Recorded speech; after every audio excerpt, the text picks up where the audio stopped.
There's been a lot of discussions about the rising cost of games with Microsoft and Nintendo announcing that their first-party games were going to be costing $80. And Sony, I don't think, has announced that specifically yet, but it's likely to happen. And I have some thoughts on that. But to kind of like precursor my thoughts on that, I'm going to do a little history lesson with game prices and compare the inflation rates and the cost of game prices and blah, blah, blah, to kind of like help kind of explain why these are my thoughts on it. I started in 1995, and I started looking for like about every 5 years to see what the game prices were, the average game prices, and what that would be in today's dollars. I did my best to try to find like official sources that were saying this is what the game price was on this day. It was not as easy to find as I would hope. I tried to go to Statista because they have a whole like statistics whatever article on it, a chart that explains the average game prices over the year. But when I went to look at it, it was a premium statistic, and they wanted to pay me to pay for a membership, and you have to buy the membership like annually, so it would have been $600 out of pocket, and I don't use it nearly enough. This would be like one of the first times I've used it for a video to justify that cost. And also, that is more money than I have made doing YouTube to begin with. So not justified for the cost yet. I got one free statistic from them towards the end, but everything else was based off of just like Googling it, see what people were saying the prices were, blah, blah, blah, and then my vague recollection of what the prices were being like, yeah, that's about right. So I started in 1995 with the average price being the average price for a video game being $50, which inflated for today's value would be $105.47. Moving on to the year 2000, the average game price was still hovering around $50, which in today's dollars would be $93.34. 2005, average price for a game was $60. They started going up. They went up by $10, which adjusted for $25, and I'm using, again, US dollars because I'm in the US, would be $98.76. So a $10 increase, but a $5 functional increase in terms of value of your dollar. 2010, prices stayed around $60. Adjusted for inflation, $88.45. 2015, prices were still hovering around $60. Inflated, considering inflation, $81.38. 2022, so I skipped to 2022 because this is the one that Statista had the specific day for, the specific value for, that I could access without paying $600 just to get access to these statistics, which I don't blame them. You got to make your money. You're doing this work, whatever. Still, I'm annoyed. 2022, the average price for a game was $70. So another $10 increase. Adjusted for inflation compared to today's dollars, that is $76.89. So what amounted to, between 2015 and 2022, a $10 actual increase, but about $5 functional increase in terms of the value of the dollar.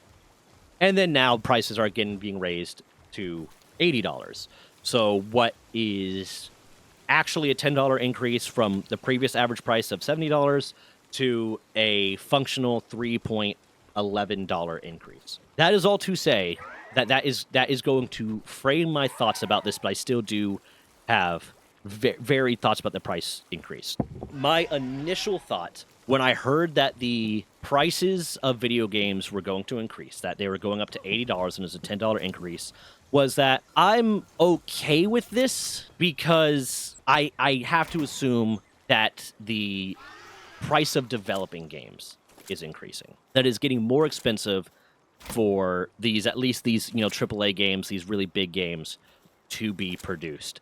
I tried to do some research into the specific budgets of games over the years, to try to compare that with inflation too, to see if it is commiserate or not. It was not as easy to find specific budgets, and I didn't want to only do budgets for portions of it, but not everything. So I just decided to leave that out. Maybe I'll do a follow-up video or short or something if I manage to find more of that information about the budgets of these different, big games throughout the years. And budgets of different games are going to have different budgetary costs despite the actual output, the retail cost of the game. So it's hit or miss whether or not that's even useful. But my first thought was, okay, well, the price of developing games is no doubt increasing because at the very least, like, the development cycle of these games is increasing. So like one of the games that I researched, or that I popped up to see, hey, what was this game costing at this time? Tony Hawk's Pro Skater came out in 1999. Tony Hawk's Pro Skater 2 came out in the year 2000. there was a 1-year development cycle. Unless there was something going on where they like were already working on Tony Hawk's Pro Skater 2 while they were working on Tony Hawk's Pro Skater 1, that might be the case. Who knows? But you can just look back historically. You can look at lists of like games and their sequels and when they came out.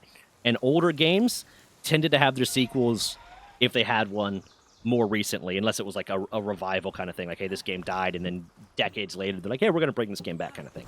Decades. Oh my god, gaming's only been around for a few decades. But that's just to say that the development cycle of games back then was shorter, which means at the very least, the amount of money that they had to pay their staff over the time frame of that development was less. And then there's a lot of other factors. Now people are expecting more out of games and bigger games and et cetera, and that's probably increased the costs.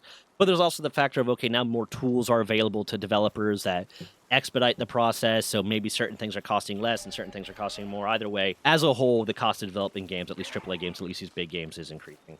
I mean, just look at, again, when it comes to the time frame, look at like GTA 5 came out in 2013, and GTA 6 isn't out yet. Fallout 4 came out in 2015. Fallout 5 isn't out yet. Skyrim came out in 2011, and while there have been countless Skyrim remasters, there's not a new Elder Scrolls game yet. So the development cycles for these games are getting longer and longer and longer. People are expecting more out of their games, so it's costing more and blah, blah, blah. So that was my first thought of like, okay, well, I can't really blame them for that. And then my second thought on it was there's a lot, and this is the thought that I don't believe, but I would like to believe.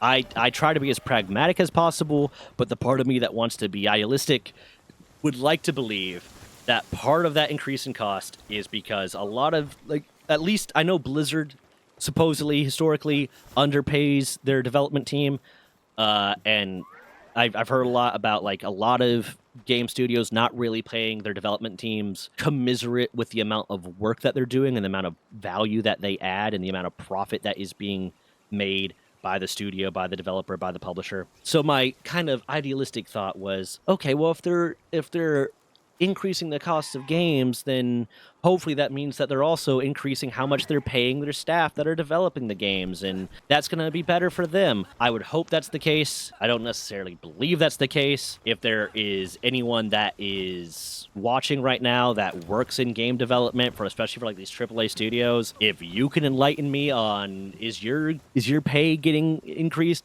commensurately with the cost increase of video games? Maybe, hopefully. Do you think you're getting paid a fair value? Like that, leave it in the comments.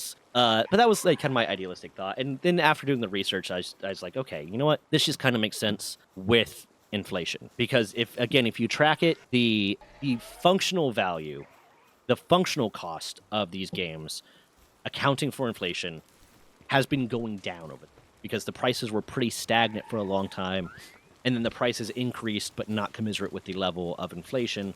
And I think that's caused us to be, I don't want to say spoiled, but we've gotten really comfortable, like as a gaming community, we've gotten really comfortable with the fact that games cost $60 and then they raised them to $70 and we were pissed off. And now it's like, okay, games cost $70 and now they're raising to $80. That is really just meeting inflation. And because of that, I don't necessarily have much of a problem with it necessarily, but I also do recognize that for a lot of people, there are a good bit of people right now, the amount that they have been getting paid, their cost of living adjustments at their jobs, or the amount that they're getting paid at whatever job they are, or whatever raises they might be getting, or whatever minimum wage is now where they're at, or blah blah blah, is not necessarily adjusting commensurately with.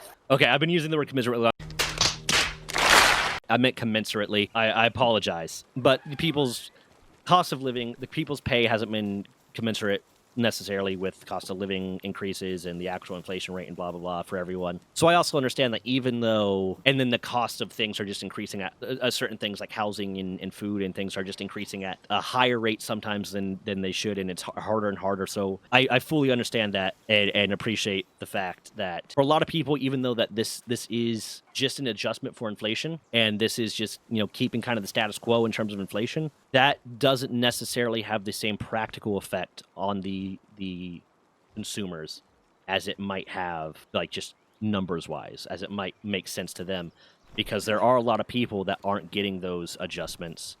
And yeah, it might be functionally the same value as the previous values of games, but for those people, it is in practicality affecting them more, and that does suck. That does suck for them. Just there's not really much to say there. I mean, my personal beliefs on it are like, hey, game's not a necessity, so like if you can't afford it, that sucks. But you know, it's make sure you're affording your food first, make sure you're affording your housing first, make sure those things are taken care of before you handle these games. But it also sucks because for a lot of people, gaming is their outlet. Gaming is the thing that helps bring them a little bit of solace and peace. They come home from a hard day at work. They come home from, you know, a bad day. Maybe they just broke up with their girlfriend. Maybe a family. They just lost a family member. Maybe there's 1,000 things going wrong in their life, and the amount of time they have to play a game and the excitement of playing a new game is part of what helps them carry on and deal with life. And I am intimately familiar with that because I had a lot of times over the course of my life where I was just in really, really dark places, and my one outlet, the one thing that allowed me to shut the brain off, shut the, you know, the bad thoughts off, and kind of carry on and get through it, at least until I was able to address whatever the issue was at the time more head on, or able to get past it, or whatever it was, whatever I had to do to deal with it, the issue I was having functionally, or just get past it functionally. The thing that helped save me a lot of times, the thing that helped give me that peace and that solace that I need, was video games. So for the people there that this price increase is going to affect them and going to make it harder for them to game, it really does suck. It really, really does suck. And yeah, I mean, I hope there's not too many people that are actually getting screwed by that, but I know that's hoping for a lot. That's being more idealistic than pragmatic. So yeah, I mean, unfortunately, there's not much else to say there. But with that, I have playlist over there that's going to show off some of my other content. I put out a lot of stuff on Nintendo versus Power World, but I also put out a lot of stuff on other things. I'm not trying to just be the guy that craps on Nintendo. I do like talking about other things. Before I ever even started talking about that, I put out a lot of rant videos and, you know, storytelling videos from just stories from my life and stuff like that. As well, if you want to see my new content as it comes out, subscribe and make sure to turn on that notification bell. I have memberships turned on. Basically, all the membership money that comes in up until the point that I can hire my editor on full time is going to go straight to him to help, you know, thank him for his work. He also gets a split of the ad rev. I stream regularly, details in the description. If you made it this far and you want to check me out when I'm on stream, comment I watch stream, IWATCH stream. You know, they're all different words, so put spaces between them. And I could go through the comments and put you all as approved users, because that's right now the easiest way for me to deal with the fact that there's troll bots and blah, blah, blah. Other than that, sign my change.org petition for stop the abuse and misuse of patent law by video game developers, and I will see you next time. Bye.